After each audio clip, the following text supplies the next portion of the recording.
1 year in prison awaiting trial. 2 Catalan civil society leaders are still behind bars despite calls for their release. Hello and welcome to Catalan News.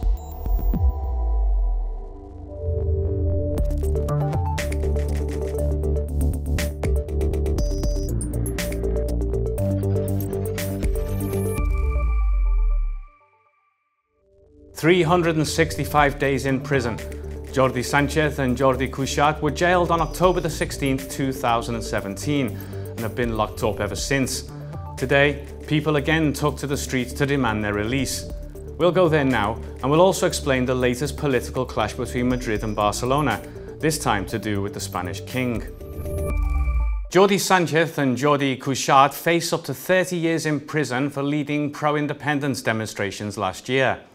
They're accused of rebellion, a crime that NGOs such as Amnesty International insist they did not commit.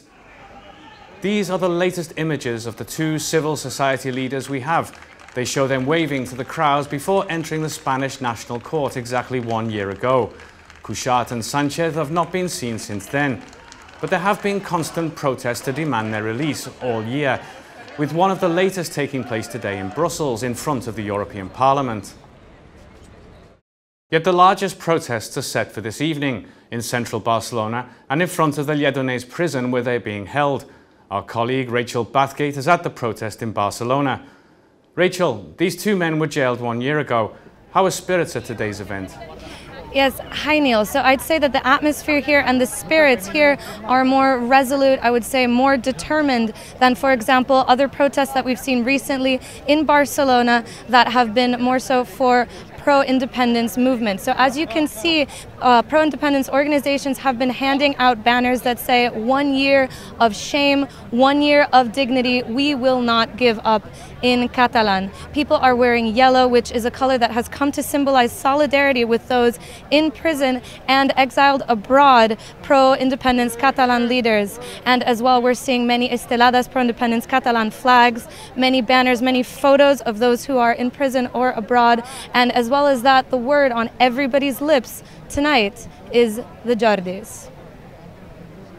Their names are Jordi Cuixart and Jordi Sánchez, but everybody in Catalonia knows them as the Jordis.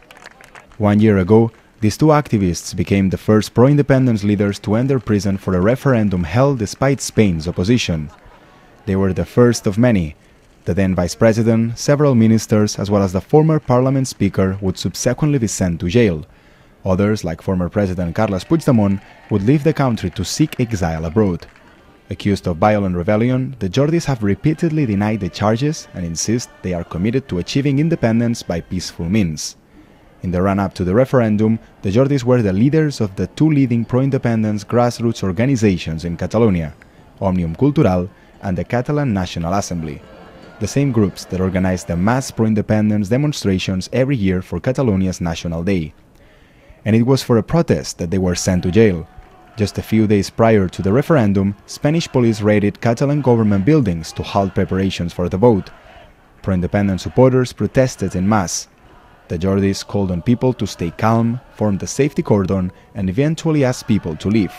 Yet, they are accused of being the instigators of the protests and of impeding police work. Cuixart remains the president of Òmnium, but Sánchez left his post to join Puigdemont as his number 2 in Junts per Catalunya, the most voted pro-independence party in the last election. He was even put forward as a candidate for president by Puigdemont himself, when Spanish courts refused to let him retake his post from abroad. But nor did they allow Sánchez to be elected from prison. First imprisoned in Madrid, the Jordis are now being held behind bars in Lledoners, in central Catalonia, with their trial due to start in the coming months. So, a year after the Jordis were jailed, how do political parties see the situation? While the Catalan government calls for their immediate release, the main opposition party said today they knew the prison was coming. Let's take a look at what they all had to say.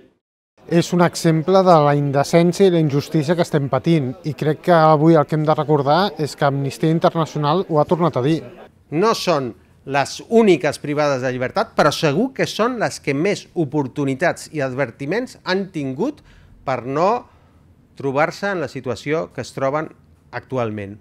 Ens han escoltat moltes vegades diferents portaveus socialistes i d'Units per Avançar de qualificar de desproporcionada aquesta prisió provisional. Nosaltres ho hem dit des del primer moment. Ya lo estamos viendo, cómo están en las cárceles de Cataluña, con un régimen completamente discrecional de visitas, de salidas al patio, de llamadas, de reuniones. We will continue protesting it. We will continue saying that European Union and its institutions cannot be blind on one eye when we are underlining that all countries have to obey to the principles of and the rule of law and the human rights respect of European Union. The Spanish king is the least popular figure in Catalonia. 60% of people surveyed give him a popularity score of 0. Parliament voted to condemn him last week, something that Madrid did not like at all.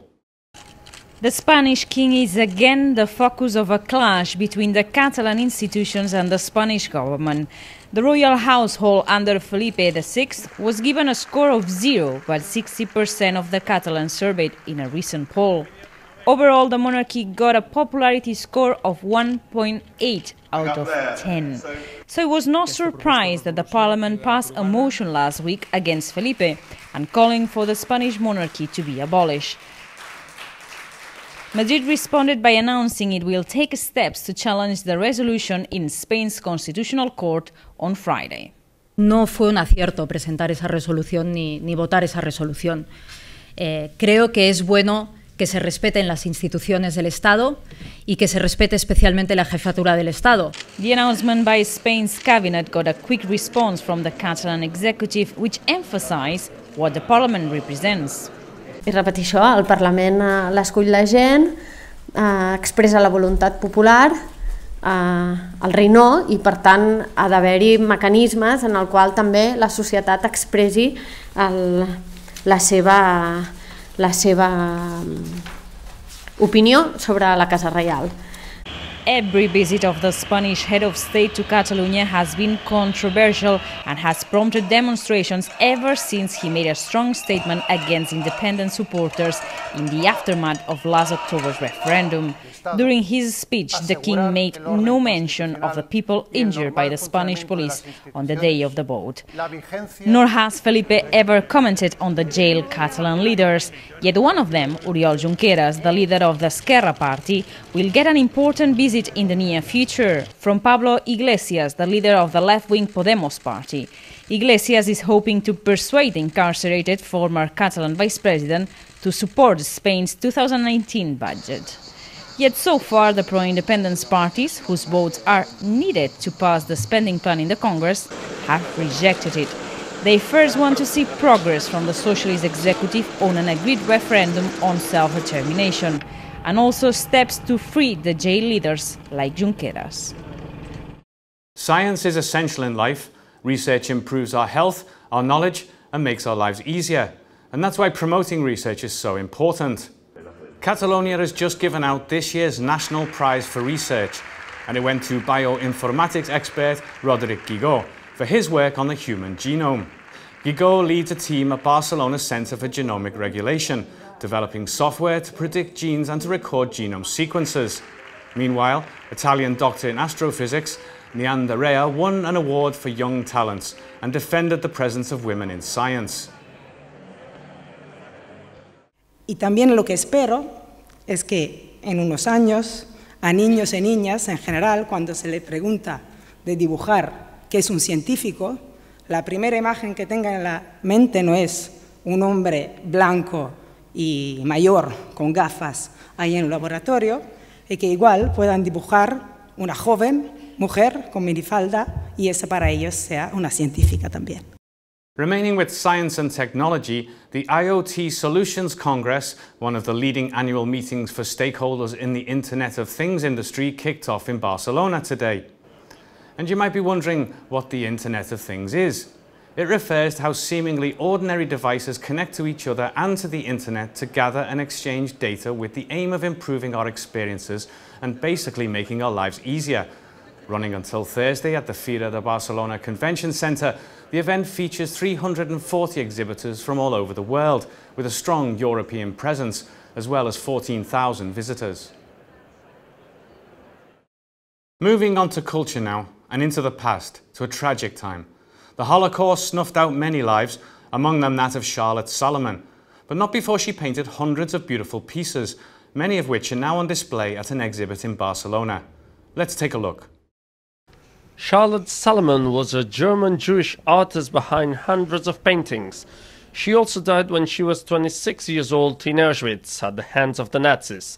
And now, a new exhibit brings some of her most famous pieces to Barcelona for the first time. Here, over 200 paintings from her greatest work are gathered at the Monestir de Pedralbes in an exhibit of the same name called Life of Theatre. Salomon died in 1943 when she was captured, deported, and she and her unborn child were gassed at a concentration camp. But her time in hiding in the south of France just beforehand yielded the creation of the over 800 pieces in Life of Theatre. And these washes all tell a story of trauma and resolution. Va mirar cap a l'interior per intentar superar un trauma complex i per mirar de viure, tirar endavant i intentar ser feliç en el fons. Salomon's short life, much of it under the Third Reich, was filled with suicide, abuse, murder and hardship. Still, officials explain that her work is not about the suffering, death or even gender issues. It's a collection that, through complex balance and the artist's talent, showed not only Charlotte Salomon's inner process, but also paint a picture of an entire era. That's all for today, and we hope to see you here again tomorrow. After all the rain we've just had, we'll leave you with these spectacular images of excess water being let out of the Baells Reservoir. See you soon.